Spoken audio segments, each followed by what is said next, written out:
A vida das mulheres no Brasil colonial. Pouco se sabe das mulheres escravas da época colonial, menos ainda a parte bem-sucedida delas. Segundo Mary Del Priore, escritora do livro Sobreviventes e Guerreiras, uma breve história da mulher no Brasil de 1500 a 2000, ela considera essas histórias de sucesso tão mais importantes do que essas histórias tristes, e que as pessoas precisam conhecer um passado que não seja de chicote, pelourinho, senzala. Para que jovens mulheres negras nos dias de hoje conheçam suas origens e conquistas para melhorar a autoestima delas. Isso deve acontecer na medida que grandes universidades estão descobrindo e publicando trabalhos para o grande público que há outro lado da história, um lado mais positivo. Pensando nisso, mesmo que o lado negativo ainda assim seja muito importante, falaremos um pouco sobre histórias de mulheres negras escravas que foram importantes nos movimentos abolicionistas e que conquistaram a sua liberdade. Maria Firmina dos Reis foi uma importante mulher negra livre, filha bastarda do senhor da Casa Grande, autora do primeiro romance abolicionista no Brasil. Em sua literatura, ela põe brancos e negros em pé da igualdade e faz crítica anti-escravista. Ela também foi a primeira mulher a ser aprovada em um concurso público no Maranhão como professora e se sustentou sozinha com o seu salário, o que para a época não era bem visto. Criou a primeira escola mista, mas que não chegou a durar 3 anos devido ao escândalo que causou na cidade de Massaricó, em Guimarães, onde foi aberta. Abre aspas. A autora era bem conhecida para os maranhenses do seu tempo. Professora, gozava de certa circularidade nos jornais. Apesar de mulher, não era pária social no período em que viveu, mas claro que enfrentou o silenciamento da sua obra. Fecha aspas, conta Silva. Entretanto, sua obra foi recuperada em 1962 pelo historiador paraibano Horácio de Almeida. Outra mulher muito importante foi Adelina Charuteira. Foi uma grande espiã no período colonial. Nascida em 1859, filha bastarda de João da Luz e sua escrava Josefa da Silva, foi muito importante na luta abolicionista e anti-escravista. Entretanto, apesar da sua importância, teve sua história apagada pelo simples fato de ser mulher e negra. Após a morte do seu pai, começou a vender charutos pela cidade, por isso o seu nome.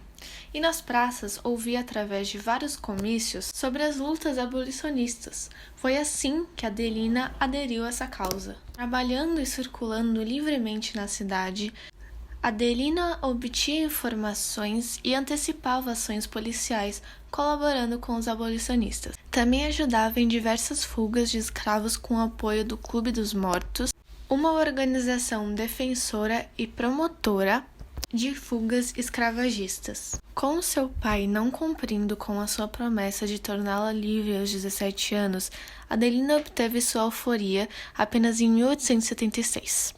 Sua morte, assim como sua história por anos não foi evidenciada e reconhecida, até hoje é desconhecida. Quem eram as ganhadeiras daquela época? Aqui no Brasil, a figura dos escravizados de ganho eram negros que prestavam serviços pelas ruas da cidade. Tinham que dar metade do dinheiro para seus senhores, mas ficavam com o que excedia das vendas, o lucro. Uma vez que guardavam essa parcela, podiam gastar com o que quisessem, até mesmo para comprar sua alforria. Mas era algo que raramente acontecia, já que esse custava muito caro. O trabalho das mulheres escravizadas de ganho servia muito bem para os senhores, já que o valor que eles pagavam na compra dessas escravas era voltado em apenas 3 anos, com o trabalho que as mesmas faziam. E ainda assim, elas eram submetidas a uma vida inteira de trabalho escravo. Isso é confirmado pelo mestrado da pesquisadora Cecília Moreira Soares, intitulado A Mulher Negra da Bahia no século XIX. Essa pesquisadora traz diversos relatos importantes para a história.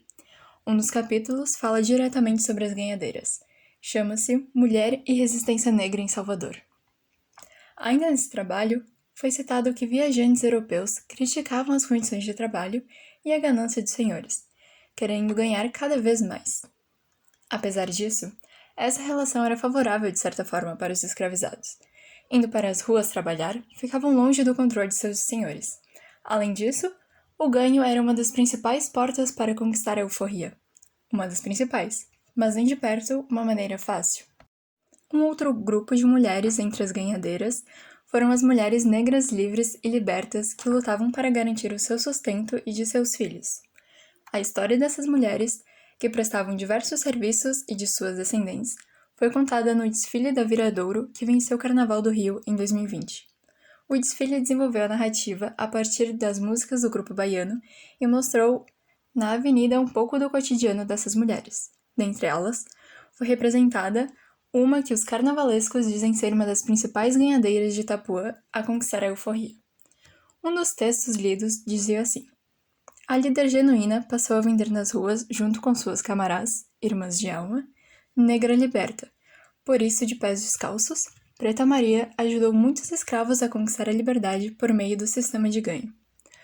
As atividades das libertas e escravizadas eram as mesmas: lavar roupas, trabalhar como amas de leite, vender quitutes, peixes, tecidos e objetos. Essas tarefas eram comuns vindo de mulheres africanas, pois as atividades domésticas eram totalmente direcionadas às mulheres.